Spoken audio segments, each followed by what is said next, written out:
Okay, in this video we're going to be doing Calc BC Problem Set number 20. The problems and playlists are in the description below. Let's take a look. Number 1, f of x is a continuously differentiable function with f of 0 is 8, f prime of 0 is 5, f double prime is negative 3, f triple prime is 6. Write the third degree Maclaurin polynomial for f of x and use it to approximate f of negative 0.2. Alright, so hopefully we have this memorized by this point.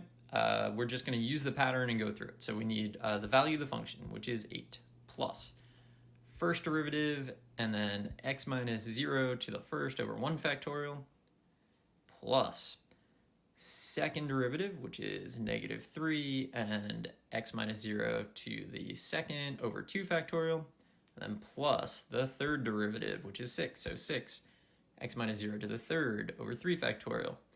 And that's it. I mean, you could definitely technically leave this. What I don't like to do is simplify the factorials. So I'm gonna just kind of like leave it this way. I am gonna simplify it a little though, because we have to use this for a couple things. And finally this. I mean, 6 over 3 factorial is just 1. But for the next part, we have to approximate f of negative 0.2. That I'm just gonna plug in negative 0.2. I'm not gonna try to simplify this at all.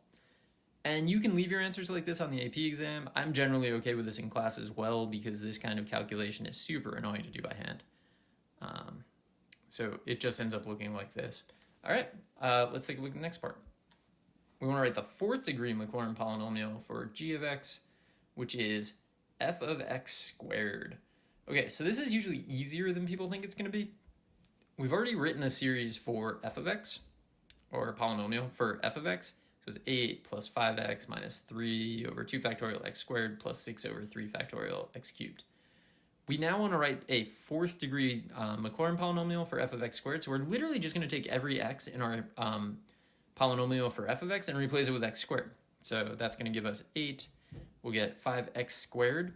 We get minus 3 over 2 factorial, and then x squared squared, which is x to the fourth. And that's where we're going to stop because the question says fourth degree. It's really common for them to ask for like fewer terms or even more terms, which is super annoying. We wouldn't be able to find more terms than we have for f of x in this case, but sometimes you have like a generating function or something for the nth derivative, and then you could find more terms. Here, we only need to use 3 terms from f of x to get to the fourth power for g of x. So that's what we do, and that's really the entire thing. The next one is similar. Write the third degree Maclaurin polynomial for h of x, which is the integral from 0 to x of f of t dt. So again, we're going to look at what we have for f and just decide like how many terms of this do we need to get up to the third degree for h of x. So since we're integrating, we only need the first 3. When we integrate x squared, we'll get x cubed. So I'm going to say that h of x is the integral from 0 to x f of t dt. And then for some reason, I'm going to change color here. Go a little darker, I guess. So we're going to use and change our variable from x to t in this case. I don't think there's any penalty if you don't. We have 8 plus 5t minus 3 halves t squared.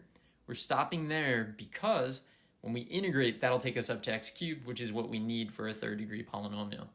And now we just integrate, right? So we'll get 8t 5 halves t squared minus 1 half t cubed, or 3 over 6, 1 half t cubed. And we're going from 0 to x. This is a definite integral. There is no plus c on these problems.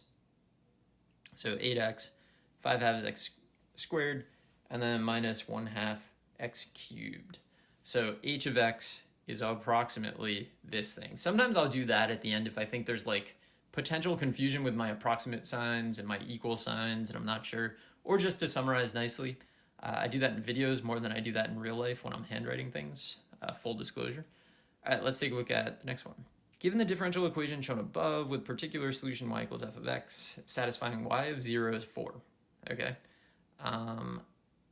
Write the second degree Taylor polynomial for the particular solution. All right, dy dx is quantity x plus 3, quantity y minus 2 squared. So we're going to need the value of the function, the first derivative, and the second derivative.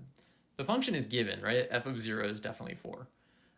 The first derivative at 0, we're just going to take 0, 4 and sub it into dy dx, and that'll tell us the slope. So when we do that, we end up with 0 plus 3 is 3, and then 4 minus 2 is 2 squared. So 12. Now, to find the second derivative, we actually need the second derivative, right? So I'm going to find the second derivative first.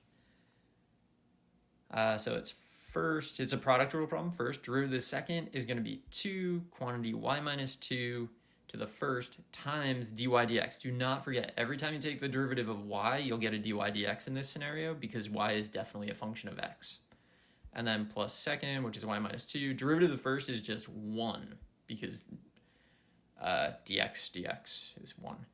Now we need to sub in. So our second derivative at 0 is going to be the second derivative evaluated at 0, 4. But don't forget that dy dx is 12. We already calculated that. So you get a lot of really similar calculations, actually. You get 3, 2 times 12, which is dy dx, and then plus 2 squared. So this is 12 times 12 is 144 plus 4, so 148. Getting really big.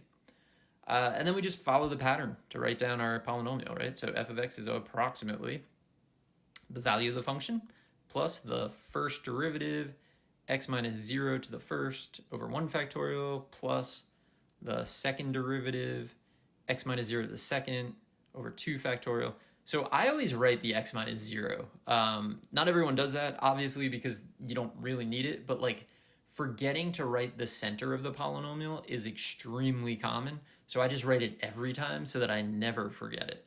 And I recommend you do that as well, but you know, it's not wrong to not write it in this case because it's 0, but you're not writing it because you don't have to write it. If the center had been 1, we would definitely need them and a lot of people would forget it. Let's take a look at part B. Find the particular solution in f of x. All right, so we know y of 0 is equal to 4.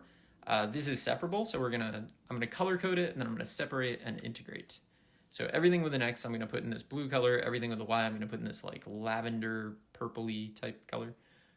So I would get dy over y minus 2 squared, but I'm gonna write it as y to the negative second dy because when I integrate that, that's how I think of it in my head. And then x plus 3 stays over here, gets a dx, throw some integral signs. So it's plus 1 times the reciprocal here. And then it's y to the negative first, but I'm going to write it as 1 over y minus 2 because when we do the algebraic stuff, that's what we're going to want. On this side, I could do 1/2 x squared plus 3x and then plus c. What I'm going to do instead, because it's a little cleaner, is I'm going to treat it as the quantity x plus 3 and integrate that to get 1/2 the quantity x plus 3 squared. If you do it the other way or did it the other way, you'll get a different c value, but our final answers will look the same. So all the time when you solve these, the final answers will be equivalent. It just depends on like what you algebraically manipulate before you solve for c. So I didn't do anything really, but I didn't want to deal with 1/2 x squared plus 3x. I don't know. So we're going to use our condition, which is 0, 4. It's going to give us negative 1/2 is equal to 9 halves because you get 3 squared is 9 over 2 and plus c. So subtract 9 halves, that's negative 10 halves, which is negative 5. So c is negative 5. So we're actually dealing with, at this point, negative 1 over y minus 2 equals 1/2 quantity x plus 3 squared minus 5. I'm going to multiply through by a negative. When I do that, I get 1 over y minus 2 equals negative 1/2 quantity x plus 3 squared and then plus 5. I'm going to take reciprocals. So y minus 2 is 1 over that thing. I'm going to add 2 to both sides. And also, I'm going to put the 5 in the front because I don't like negative 1/2 there. It's a little like, is it going to accidentally float out of the fraction and then you'll think it's subtraction? We don't like that. So 2 plus 1 over 5 minus 1/2 quantity x plus 3 squared. That's our particular solution. You can simplify that more if you use a calculator to check your work. It will simplify that, but that is the correct answer, or an equivalent version of the correct answer. So good enough for us. All right, let's look at the next one. Evaluate the derivative with respect to x. Arctan of 5 to the x. This is not complicated, so I'm not going to go over it too much, but arctan is 1 over 1 plus u squared, so 1 over 1 plus 5x squared times the derivative of u. The derivative of 5 to the x is 5 to the x times the natural log of 5. And then I think it would look better if we wrote it as a single fraction instead of this multiplication stuff. So 5 to the x natural log of 5 over 1 plus, and then instead of 5 to the x squared, I wrote 5 to the 2x. But 5 to the x squared I think is probably just as good. All right, that's the entire problem set. I hope this was helpful, and good luck.